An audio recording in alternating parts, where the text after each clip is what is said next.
Okay, so I didn't actually mean to stumble upon that book, but I knew it was there. Always there, watching me, waiting for the right time to strike. And no, I'm not exaggerating. My name is Emmeline Whistle, and I am a detective. Well, sort of anyway.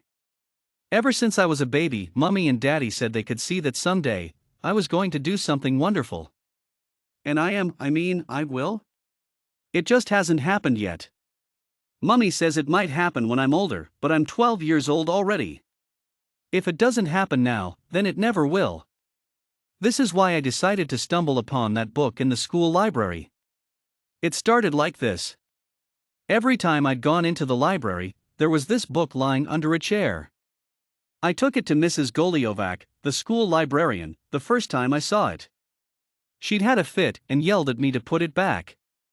And I did, with the rest of the school watching me. After that incident, I just left the book where it was. I'd glance at it from the corner of my eye every time I went into the library. I don't know why, but I would always walk straight to that book, just to make sure it was still there, still safe. I'd felt like I had some sort of connection to the book, like my fate was somehow intertwined with its. I hadn't wanted Mrs. Goliovac to catch me taking the book, so I'd snuck in after hours. The strange thing was that Mrs. Goliovac had been there too after hours. I'd seen her dark shadow make its way through the library. The door had been open, so I'd sort of just snuck in. She'd definitely been searching for something, so I'd made up my mind to be quick, so that Mrs. Goliovac didn't catch me in her search. I'd quickly but quietly tiptoed to the chair where the book had been. It was gone. The book was gone, and I wasn't sure what to do. There wasn't much time until Mrs. Goliovac would catch me.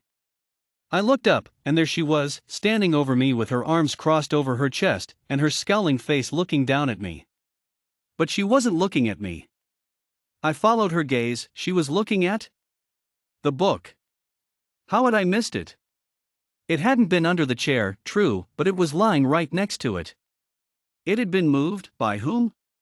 I don't know, another mystery to solve, I suppose. Mrs. Goliovac started leaning towards the book. I couldn't let her have it though, so I snatched it up and dashed back through the library. The alarms went off. Why wouldn't they have gone off before when I'd come in? Another mystery for another day perhaps. I ran through the streets, avoiding being hit by falling bricks. Wait, falling bricks. I sprinted through the town at the speed of light, dodging the crowd of masked criminals around me. Masked criminals? Someone, get the police. At last, I reached my house and entered through the back door using the key hidden beneath the mat outside the door. I wiped my feet hurriedly and walked in, locking the door behind me. Only then did I look at the book.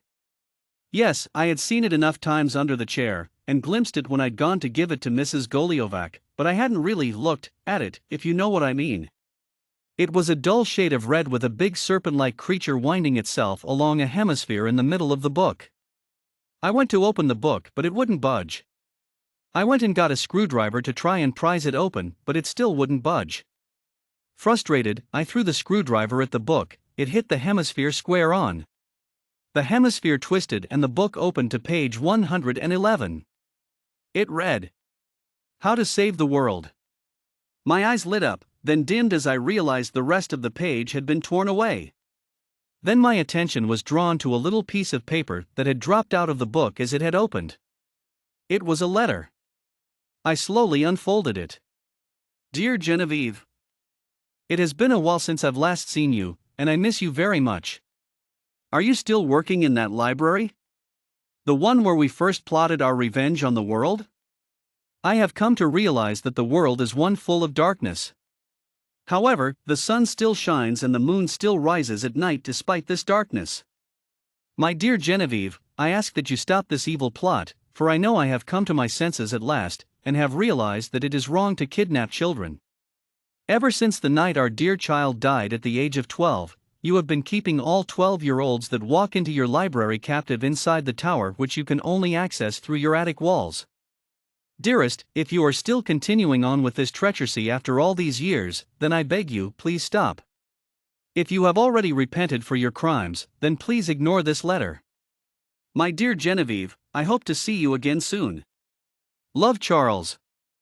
Someone was keeping 12-year-olds locked up in a tower? How old was this letter? I was 12.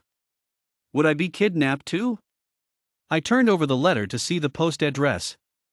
Genevieve Goliovac, 5 Shadow Crescent. The rest was blurred, but my eyes were already opened wide in horror. Genevieve Goliovac, the letter read. Mrs. Goliovac, the school librarian. She was a kidnapper? I closed my eyes and prayed a silent prayer, then I got up and peeked out the window.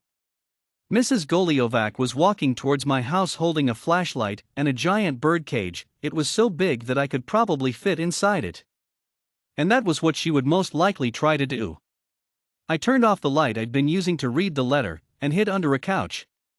I heard the breaking of glass, and I shrank further back into the shadows. Mrs. Goliovac crept slowly around my house, stopping once or twice to itch her big nose.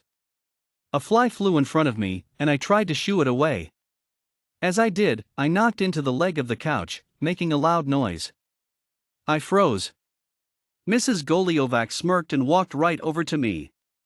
She lifted up the couch I was under using only her pinky finger. I screamed as she reached out her bony hands to grab me. Then her attention was drawn to something else. She loosened her hold on me just enough so that I could pull away. I glanced at what Mrs. Goliovac was looking at, and I realized that it was the letter I had been reading before. She picked it up carefully and read the letter. A tear rolled down her cheek. That's when I made a run for it. Mrs. Goliovac seemed startled as I tried to run. She frantically tried to grab me, but I kept pulling away. Soon though, I felt her hand on my shoulder and I turned to face her. Where did you get this? She asked me. I felt something in me shift towards this woman. I felt almost sorry for her. Then a light turned on, and there stood Mummy and Daddy in their pajamas. Let go of my daughter, cried Daddy, lunging at the frightened Mrs. Goliovac. She clutched the letter tightly to her chest as she made a dash for the door. But Daddy was on his phone, calling the police. Mrs. Goliovac ran outside and straight into a policeman. You're coming with me, he said. Mrs. Goliovac nodded. Only she and I knew what she was thinking. She was thinking about this Charles guy on the letter, and about the kid she had kidnapped. As she was being bundled into the police car, she suddenly whipped her head around and shouted something at me. You'll free them? I too shouted my reply, yes. I'll free them for you. But my thoughts were interrupted by a thump on my shoulder as Daddy reached out to make sure I was okay. Are you hurt? He asked. I shook my head and walked inside.